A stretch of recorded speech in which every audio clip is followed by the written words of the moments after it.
Hi guys! Welcome back sa aming YouTube channel, and for today's video, wala muna tayong tutorial guys. Sa video na ito, gusto ko lang i-share sa inyo yung aking first YouTube salary. So linawin ko lang guys, hindi ito sa pagmamayabang nga. Gusto ko lang kayong ma-inspire na kahit small YouTuber lang, pwede kayong kumita sa YouTube. Kahit konti lang yung subscriber nyo, nasa 1K o 2K subscribers lang kayo, pwede kayong kumita sa YouTube. Konting backstory lang tayo guys. So nung February 27, 2023, sinimulan kong gawin itong aking YouTube channel na Noy How To Tagalog Tutorials. So kung saan nag-upload na ako guys ng mga shorts tutorial tungkol sa mga simpleng bagay. So kung gusto nyo malaman yung mga video na ina-upload ko, check nyo na lang guys yung channel ko. And then guys, last January 9, 2024, natanggap na ako guys sa YouTube Partner Program. So noong mga times na to, hindi pa monetize yung aking channel. Kumbaga wala pa akong natatanggap sa mga ads na lumalabas sa mga videos ko. Tanggap lang ako guys sa YouTube Partner Program kasi na-reach ko na yung unang requirements nila, which is yung 500 subscribers, 3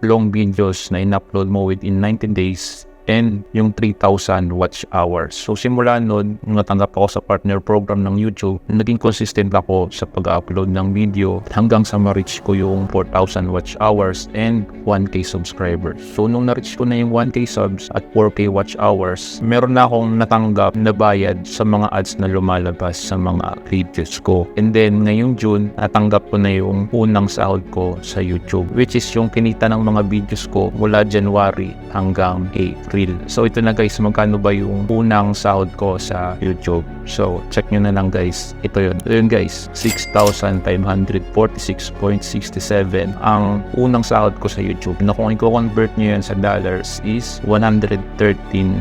So yun lang guys yung gusto kong i-share sa inyo. Sana ma-inspire din kayo na magsimula sa YouTube para meron din kayong extra income. So mandali lang yun guys, magsimula sa YouTube. Meron kaming ginawang guide. O kung gusto nyong magsimula, panoorin nyo lang yung video na ginawa namin. Yun lang guys for today's video. Sana na-inspire ka sa video na ito. Salamat sa panonood guys. Ingat kayo.